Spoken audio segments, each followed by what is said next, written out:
Temps d'une cérémonie de dédicace ce lundi 7 novembre 2022 à Maroua, au cercle municipal de l'Hôtel de Ville.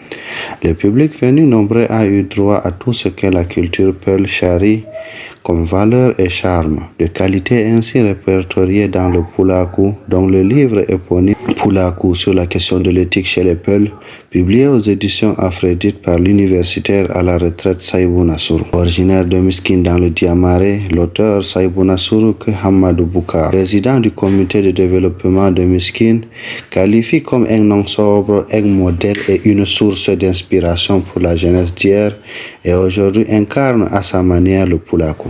Réputé intègre, sobre, discret et digne, M. Saïbou Nassourou a consacré ou consacre sa vie à l'enseignement, à la recherche et à la promotion de la culture peul. Retraité, partageant paisiblement et sobrement sa vie entre son village Tougouf Miskine et Yaoundé, il reste un modèle et une source d'inspiration et de savoir pour les jeunes générations.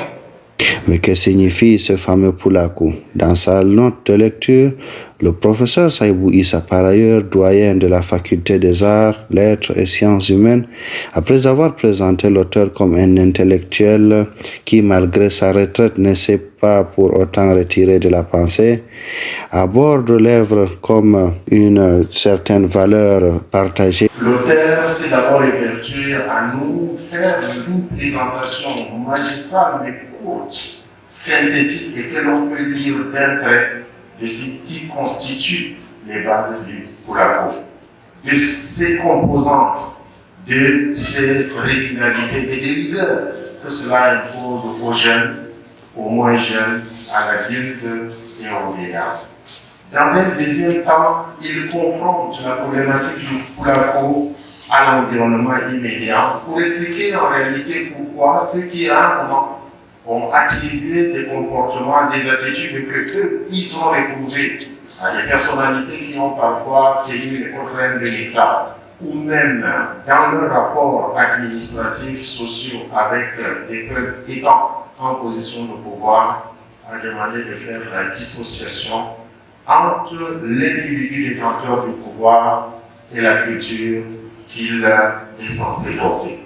Prenant la parole dans un fulfulde soutenu, l'auteur, pour sa part, a apporté des clarifications sur son livre autour de 4 axes majeurs.